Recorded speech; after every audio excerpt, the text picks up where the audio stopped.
Assalamu alaikum rahmatullahi wa barakatuh. Students, today we are going to study a topic metallurgy. Metallurgy is the science and technology regarding the extraction of metals from ores and their purification for the use is called metallurgy. Metallurgy जिसमें metal को ओर से extract किया जाता है और उसे इस्तेमाल के काबिल बनाया जाता है. Now next topic is occurrence of metals. Most metals being reactive do not occur in nature in free state but are found in combined state as their salts such as oxides, carbonates, sulfides and nitrates. ज़्यादातर metals ये reactive होने की वजह से free state में नहीं पाई जाती और ये कंबाइन स्टेट में होती है, जैसे oxides, carbonates, sulfides or nitrates. However, the most unreactive metals that are not affected by air, water and other natural factors like silver, gold, platinum generally occur in free state. जो most unreactive metals है जैसे silver, gold, platinum ये free state में पाए जाते हैं और इन पर हवा, पानी और नेचुरल फैक्टर का इफ़ेक्ट नहीं होता. Now what is minerals? So minerals are the compounds of metals that occur in nature along with the impurities are called minerals. कुदरत में या नेचर में जो पाए जाने वाले मेटल के कंपाउंड्स हैं उनमें जो इम्प्योरिटीज़ होती है या इम्प्योरिटीज़ के साथ में ही उसे मिनरल कहते हैं. Now how will you define ore? The minerals from which the metal can be separated economically are called ores. वो मादनियात जिनसे मेटल को आसानी से और कम खर्च में अलग किया जाता है उन्हें ओर या जिसे हम कचदाहत कहते हैं. Ores contain many types of impurities such as soil, sand and rocky substances along with the metal compounds. These impurities are called gong. Ores के अंदर कचदाहत में बहुत सारी इम्प्योरिटीज़ होती है जैसे सॉइल मिट्टी, सैंड रेत, रॉकी सब्सटेंसेस यानी पथरीली अशिया वगैरह पाए जाते हैं और इन इम्प्योरिटीज़ को गॉन्ग कहते हैं. Metals can be extracted from their ores by means of various methods of separation. Metals ये ore से अलग अलग मेथड के ज़रिए सेपरेट किए जाते हैं. The process of extraction of metal in pure state from the ores is also a part of metallurgy. तो ore से प्योर मेटल हासिल करना ये भी मेटलर्जी का एक हिस्सा है. Ores are taken out from the mines and gong is usually separated from the ore at the site itself by various methods. Ores को माइन से निकाला जाता है और वहीं पर गॉन्ग को ओर से अलग किया जाता है. Then the ores are carried to the place where metals are produced. उसके बाद में ओर्स को वहाँ ले जाया जाता है जहाँ पर मेटल्स उससे अलग की जाती है. There metals are extracted in pure form. वहाँ पर मेटल को खालिस हालत में प्योर हालत में हासिल किया जाता है. Then metals are further purified by different methods of purification. उसके बाद में मेटल को और अलग अलग तरीके से प्यूरिफाई किया जाता है. This entire process is called metallurgy और इस पूरे प्रोसेस को मेटलर्जी कहते हैं. Basic principles of metallurgy. Pure metal is obtain from the ore by the two steps.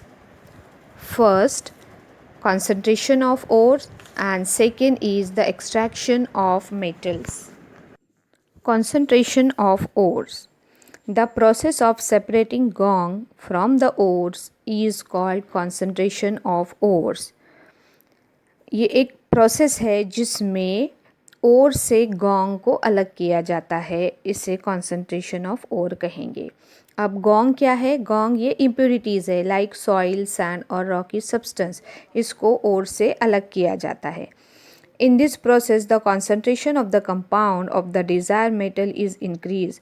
और इस मेथड के अंदर जो मेटल का कॉन्सेंट्रेशन है वो बढ़ जाता है। जैसे ही ओर में से इम्प्योरिटीज़ निकाल देते हैं तो इम्प्योरिटीज़ निकालने के बाद उसका कॉन्सेंट्रेशन बढ़ जाता है, उसमें ज़्यादा मेटल पाई जाती है। Various ways are use for this purpose. और कॉन्सेंट्रेशन ऑफ ओर के लिए अलग अलग तरीके इस्तेमाल किए जाते हैं। However, exact way to be used depends upon the physical properties of the metal present in the ores and the gong। तो अब ओर से इम्प्योरिटीज़ को अलग करने के लिए कौन सा मेथड इस्तेमाल करना है, ये मेटल की फ़िज़िकल प्रॉपर्टीज़ पे डिपेंड करता है जो ओर के अंदर मौजूद होती है और गोंग पे। It also depends upon the reactivity of the metal and the facilities available for the purification। ये मेटल की रिएक्टिविटी और facilities available for the purification, यानी प्योरीफिकेशन के लिए जो सहूलियात, फैसिलिटीज़ अवेलेबल होती है उस पर भी डिपेंड करता है। Various factors that could be responsible for the environmental pollution are also considered. इसके अलावा और भी फैक्टर्स है जिनका माहौलियाती आलूदगी से ताल्लुक़ है, इन एनवायरनमेंट से जिनका रिलेशन है, वो भी इसके अंदर शामिल किए जाते हैं। Some general methods for the concentration of ores are separation based on gravitation, second magnetic separation method, third froth flotation method and leaching। So these are the some general methods for the concentration of ores। Now the first method of concentration of ore is separation based on gravitation। The heavy particles of ores can be easily separated from the light particles of gong by the gravitational method। जो ओर के heavy particles है उनको gangue के light particle से gravitational method के ज़रिए आसानी से अलग किया जा सकता है। In separation based on gravitation, first method is Wilfley table method. In this method of separation, the Wilfley table is made by fixing narrow and thin wooden riffles on inclined surface.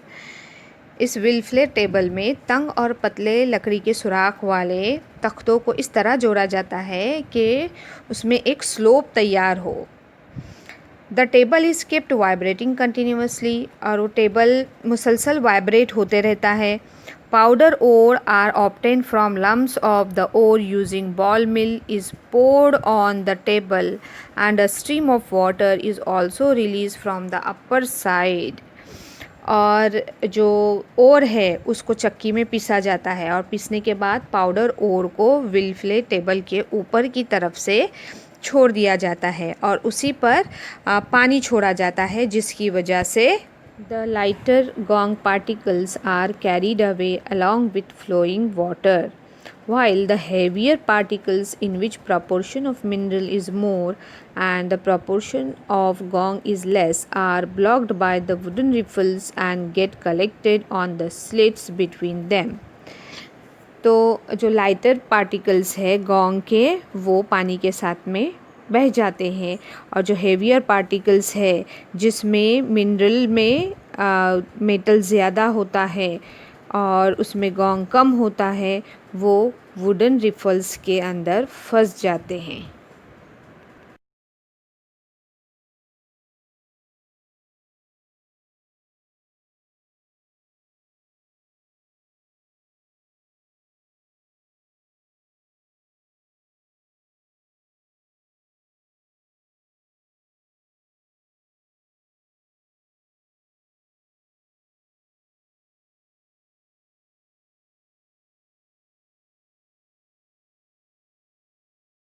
After Wilfley table, second is the hydraulic separation method।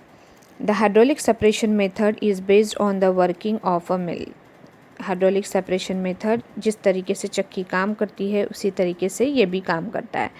There is a tapering vessel similar to that used in a grinding mill. Grinding mill में एक मकरूती बर्तन होता है, उसी तरीके से वो बर्तन इस मेथड में इस्तेमाल किया जाता है। It opens in a tank like container that is tapering on the lower side. और ये टैंक में खुलता है जिसका निचला हिस्सा टैपरिंग होता है, मखरूत की तरह होता है। The tank has an outlet for water on the upper side and a water inlet on the lower side. उस टैंक में नीचे की तरफ से इनलेट होता है और ऊपर की तरफ से आउटलेट होता है पानी के लिए। Finally ground ore is released in the tank. Tank के अंदर पाउडर ओर, ग्राउंड पिसा हुआ जो ओर है वो उसके अंदर डाला जाता है। A forceful gel of water is introduced in the tank from the lower side. Tank के नीचे की तरफ से बहुत तेज़ी से पानी की धार दाखिल की जाती है। Gong particles are lighter and therefore they flow out along with the water jet from the outlet of the upper side of the tank and get collected separately. Gong particles lighter होने की वजह से, हल्के होने की वजह से वो पानी के साथ में बहते हैं और ऊपर जो आउटलेट है उसके ज़रिए उनको बाहर निकाला जाता है, अलग किया जाता है।